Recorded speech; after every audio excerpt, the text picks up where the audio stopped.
Welcome to Cheating Stories, Real Betrayal. Raw emotions, no filters. If you've ever been lied to, this is your place. Subscribe for weekly stories that cut deep and hit harder.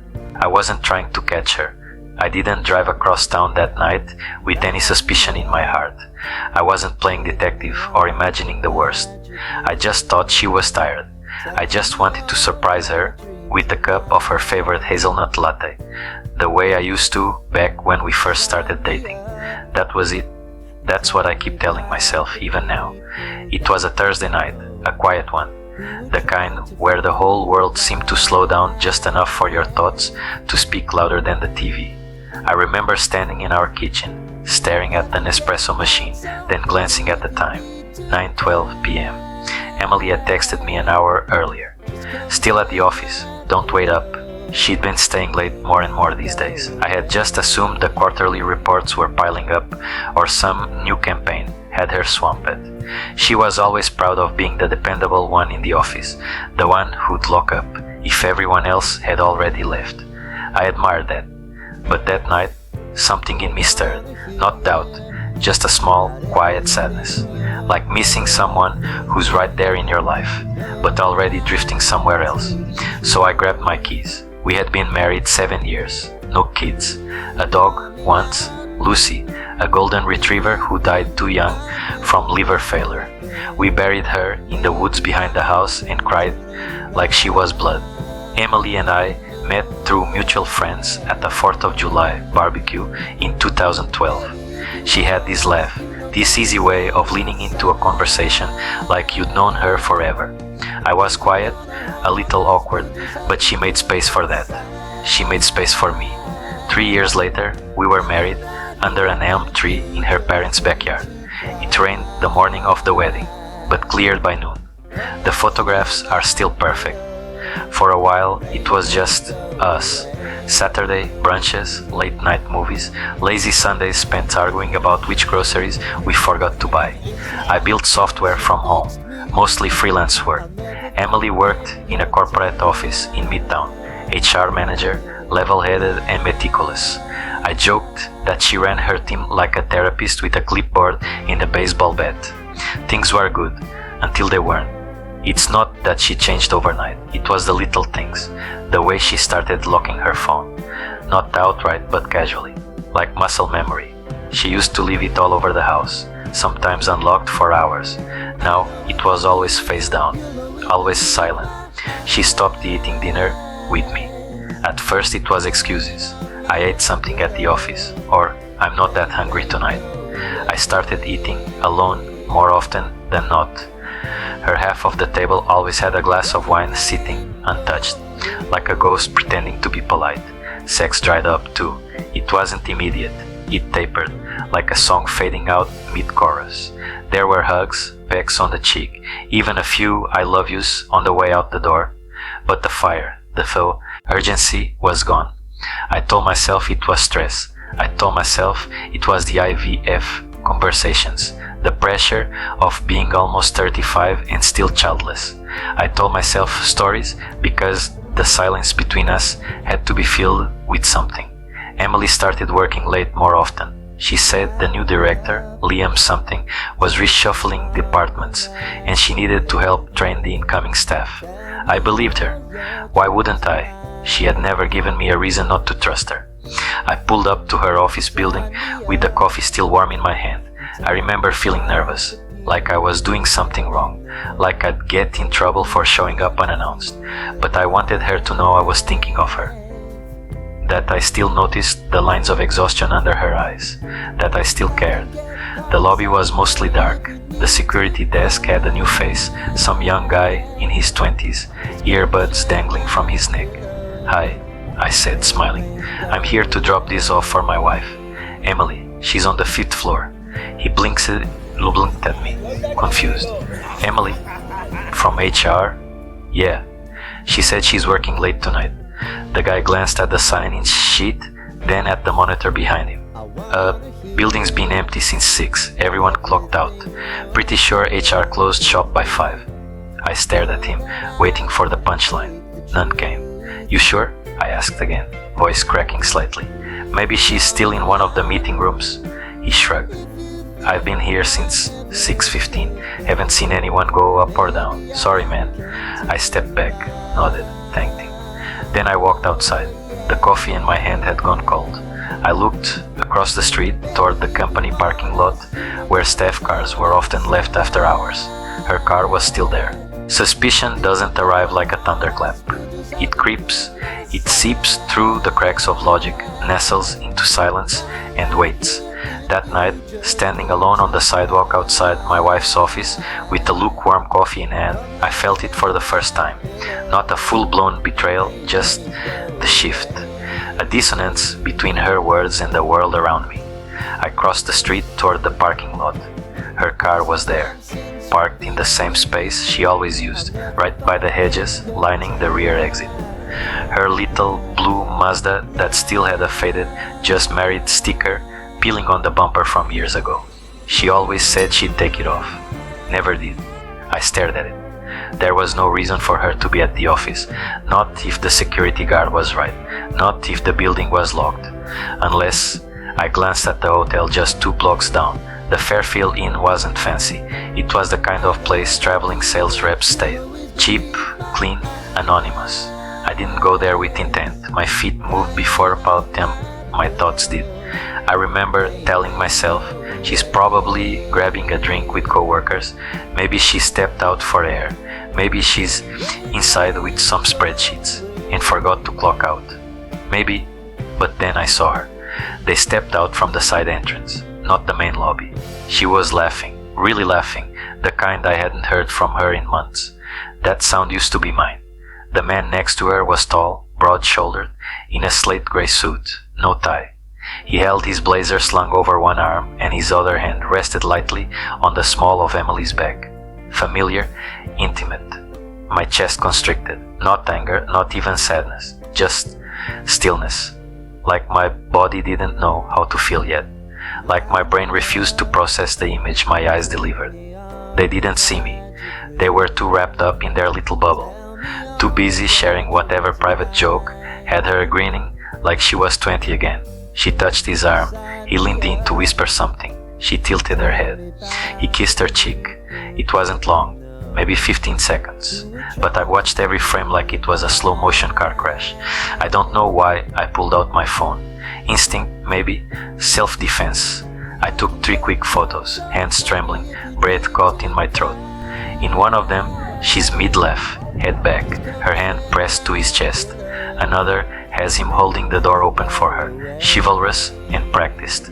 In the last, they're walking away from the hotel together, side by side, her purse swinging lazily as if it had nowhere better to be. It felt wrong to photograph her, but it also felt like the only thing anchoring me to reality. I needed proof that this wasn't a delusion spun from paranoia or overwork. I needed something, anything, that justified the hurricane already building behind my ribs. They disappeared into the night. I stood there for 10 more minutes, staring at the hotel's revolving door, waiting for her to come back out alone, for him to walk away and for her to call me, say she was sorry for staying so late, ask if I had eaten. But the door didn't revolve, the street stayed quiet, and I didn't get a text, so I went home.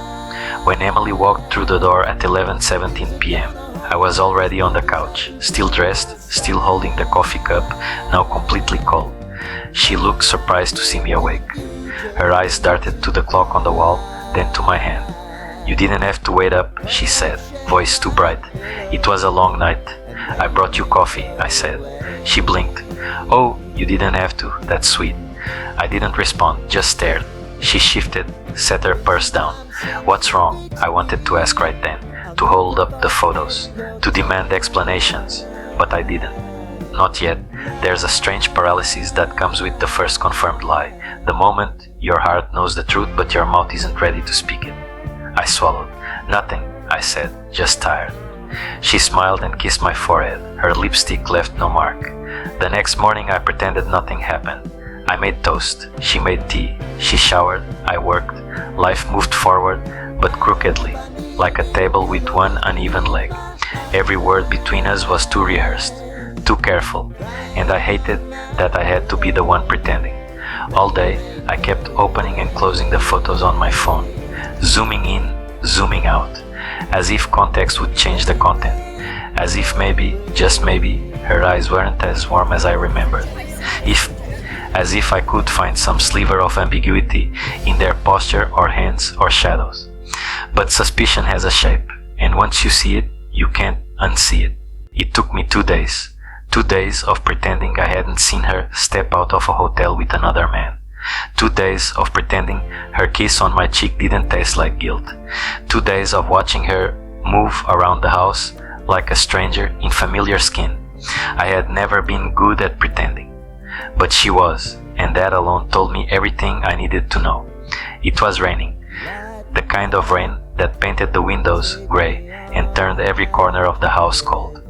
Emily was in the kitchen, stirring cream into her coffee, humming something low and tuneless. I watched her from the hallway. She wore my sweatshirt, the navy one with the faded university logo. Her hair was tied up in a loose bun, still damp from the shower. She looked normal, comfortable, like any other weekend morning, like the woman I married. I stepped into the kitchen and set my phone on the counter. The screen was unlocked. One of the photos filled the frame. Emily glanced at it, then looked at me, and just like that, the humming stopped. She stared for a long time. I could hear the tick of the wall clock, the distant hiss of the rain, the soft churn of milk in her coffee as she stopped stirring mid-motion. Then finally, "Where did you take that?" Not "what is that?" Not "it's not what you think," just "that." "Outside the Fairfield," I said, voice low. "Thursday night, around 10. She didn't speak. I waited. "Emily," I said, softer, "just tell me the truth." She closed her eyes, exhaled, and when she opened them again, they weren't wide with panic. They weren't even tearful. They were tired. "It wasn't supposed to happen," she said. I didn't move. "It started with drinks, just drinks after work. Liam was easy to talk to. He listened." She paused. "I didn't plan it, I swear. But we were both lonely." I let the words settle, like dust on glass. "Lonely?" I repeated. "You were lonely?" She nodded. "You've been so distant these past few months, always in your office, always distracted. I tried to talk, but you..." "Don't," I cut in. My voice cracked. "Don't make this about me." "I'm not," she said quietly. "I'm just trying to explain." I shook my head. "So explain this. Explain the hotel, the lies, the late nights, the way you kissed me after sleeping with him." Her face twisted, a grimace caught between guilt and shame. "It wasn't every time," she said. "It wasn't constant." I laughed. The sound came out broken. Oh, great. So just, what? Once a week? Once a month? What's the acceptable frequency for betraying your husband these days? "Daniel." "No," I said, louder now. "Don't say my name like that.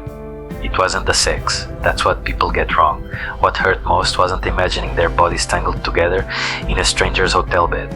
It was the intimacy, the softness, the laughter, the way she touched his arm like she used to touch mine. The fact that she gave someone else the parts of her I thought were mine alone.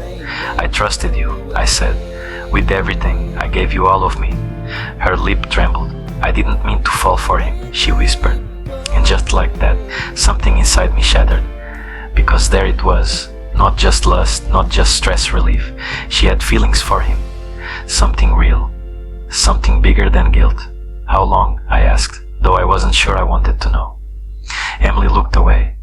Her fingers clenched around the coffee mug like she needed something to hold on to. 6 months, she said. "Maybe more." I felt my legs weaken. I leaned against the counter, eyes unfocused. 6 months. Half a year of lies. Of quiet evenings spent staring at the same ceiling, thinking we were just tired, just off sync. 6 months of making love to a woman who had already left me in her heart. I didn't yell. There was nothing left to raise my voice over. The war had already been lost, quietly, thoroughly, like termites hollowing a home from the inside. All that remained was the shell. "What now?" she asked, voice small. I looked at her. Really looked. She was still beautiful, sweet, still familiar, but no longer mine. "I don't know," I said honestly, because I didn't know if I wanted to fight for her, or run, or burn the whole house house down and walk away from the ashes. All I knew was that I couldn't breathe in that kitchen anymore. Not with her standing there, not with the ghost of Thursday night still hanging in the air between us. So I left. You always imagine the aftermath of betrayal will be loud. Screaming, crying, doors slamming, dishes shattering on tile floors. You imagine rage, fiery, blinding, unstoppable. But when the moment finally comes, when the truth bleeds out into the open and there's no going back, it's strangely quiet. Like walking through a burned house after the fire's already done its work. Everything is ruined, but the air is still. I drove, nowhere specific, just away. My hands shook on the steering wheel and I couldn't feel my fingers. I didn't even notice the tears until they blurred the red glow of the traffic lights. I pulled into an empty grocery store lot and sat there in silence, the engine running, rain pelting the windshield like soft accusations. I didn't call anyone, didn't text, didn't scream, just stared at the cracks forming across the surface of everything I thought I understood. The images from Thursday night played again behind my eyes. Her laugh, his hand, the hotel door. Then her voice that morning. I didn't mean to fall for him. That was the nail in the coffin.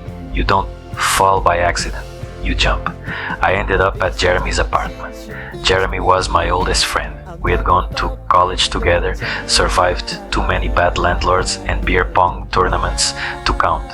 He opened the door at 1:07 a.m. in a t-shirt and pajama pants, eyes wide with confusion. Jesus, man, what happened? I need somewhere to stay, I said. That was all it took. He didn't press, just nodded, stepped aside, and cleared a pile of laundry off the couch. I crashed there that night, fully clothed, no pillow, no blanket, just me and the ache in my chest that wouldn't dull. I didn't sleep. I stared at the ceiling for hours, reliving conversations, tracing back signs I should have seen. I kept asking myself, was there a moment I could have stopped it? She texted me the next morning. Where are you? Please, Daniel, can we talk? I never wanted to hurt you. I didn't respond. By noon, she called. I let it ring. By 3 p.m., she emailed. The subject line was just, please. The message, a long letter typed like a confession. She told me she was sorry, that Liam didn't mean anything, not in the way I thought, that it was a mistake, and that she missed me. She said she felt lost, that I had become distant, and she was trying to feel wanted again. I closed the laptop halfway through, not because I didn't care, but because I cared too much, and I knew her words would try to pull me back into something already broken. 2 days later, I returned to the house. She wasn't there. I let myself in with my key. The living room looked exactly the same, but it felt wrong. Every chair, every photo on the wall, every pillow looked arranged by a stranger's hand. I walked past the couch where we once cuddled during thunderstorms, past the kitchen table where we laughed over burnt pancakes. I didn't touch anything. I just went upstairs, packed a suitcase, one bag, no more, and walked out. But before I left, I walked into the bedroom. Her perfume lingered in the air. The same bottle sat on the dresser, cap off, the same way she always left it. I wanted to smash it. I wanted to scream. Instead, I picked it up, smelled it one last time, then set it down gently, and closed the door behind me. For the first week, I felt like I was grieving a death. But worse, because the person was still alive, still walking, still talking, still posting photos of coffee on Instagram as if the world hadn't just shattered. I told Jeremy, I told my brother, I told no one else. Some people I just let drift away. I didn't want their pity, didn't want the "you're better off" speeches or the vague comfort of "time heals everything," because they didn't know. They didn't know what it was like to share a toothbrush holder with someone who could lie through a smile. To build a life, one laugh and one holiday at a time, only to watch it implode with the weight of a secret. I wrote her a letter, 3 pages, longhand. I told her everything I was too stunned to say in the kitchen that day, about how her betrayal made me question my worth, my instincts, my memory. I told her how I would have done anything to fix us if she had just talked to me first. I told her how cruel it felt to realize I was the last to know. Then I ripped it up, because it wasn't for her, it was for me. and some things are better left unsaid once they've been lived. Weeks passed. She kept reaching out. Sometimes it was long messages, other times just a single word, please. But I didn't answer, not because I wanted revenge, but because I finally realized there is no going back when someone walks forward without you. And she had walked far, far ahead into someone else's arms, someone else's hotel room, someone else's future. I didn't know if I wanted to divorce her, but I knew I didn't want to be him, the man who stayed out of fear or nostalgia or guilt. So I waited, let the silence thicken, let time answer the questions I couldn't yet put into words. You don't wake up one morning and know you're ready. The truth is, healing doesn't send a memo. It arrives slowly, quiet, clumsy, and uncertain. Like rain soaking into dry earth, it takes time before you notice the change. But eventually, something shifts, and one day you stand still long enough to realize you're not holding your breath anymore. It was Tuesday, 6 weeks since I left the house, since I packed that one suitcase and walked away from everything that had my name etched into it. 6 weeks since I heard her voice. I found her envelope tucked under the doormat. She had stopped texting by then, stopped calling. Maybe she finally understood silence wasn't just anger, it was acceptance. Or maybe she was just tired of trying to fix something too cracked to be mended. There was no name on the envelope, just my address in her handwriting. I brought it inside, sat on Jeremy's balcony, and opened it with fingers that didn't shake. I know you probably won't read this, and if you do, I understand if it doesn't change anything. I just needed to say it one last time. I'm sorry. The letter wasn't long, 2 pages maybe, but it didn't list excuses. No, you were distant. No, it just happened. Just remorse. You were the best man I ever knew, and I broke you. I don't deserve forgiveness, but I hope you find peace, even if it's without me. It was the first time she sounded honest, and that honesty didn't make me love her again. It just let me let her go. Divorce doesn't happen the way people think. No fireworks, no final screaming match, just paperwork. Typed names, boxes to check, signatures to give. I sat across from my lawyer, pen in hand, and for a moment I hesitated. Not because I had doubts, but because that signature was the last thing tethering our lives together. 7 years, reduced to ink and legal phrasing. I signed. Some days I missed her. That's the part no one tells you.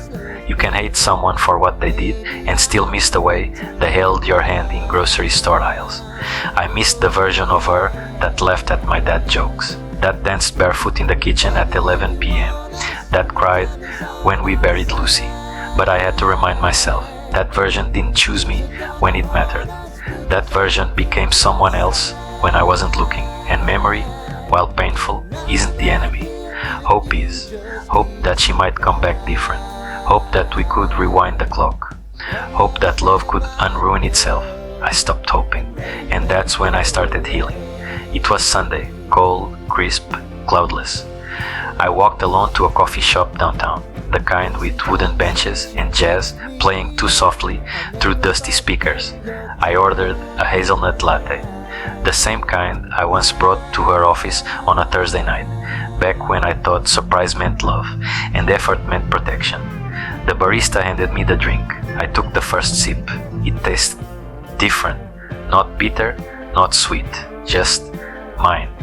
I sat near the window and watched the world move. I didn't think about her. I didn't wonder what she was doing. I just breathed. And for the first time in months, that was enough. Sometimes the person you love the most becomes the person who teaches you the hardest lesson. Emily taught me that trust is fragile, that love, when not nurtured, dies quietly, that you can give your heart to someone and still lose them, not because you didn't give enough, but because they stopped choosing you. She also taught me that surviving isn't the same as living. I survived her betrayal, but now I'm learning to live again. Not in spite of her, but beyond her. I don't hate her. People expect me to. They expect rage, resentment, a permanent scar. But the truth is, I don't carry her with me anymore. Not in my jaw when someone mentions her name, not in my chest when I pass her favorite bookstore. She's gone. And I'm still here, still drinking hazelnut lattes, still watching the rain hit the pavement, still learning to be okay, with being alone, with starting over, with trusting again. someday, maybe I'll fall in love again. And when I do, I won't be afraid, because I've already learned what it means to lose everything and keep going. And I know now that was never the end. It was just the beginning.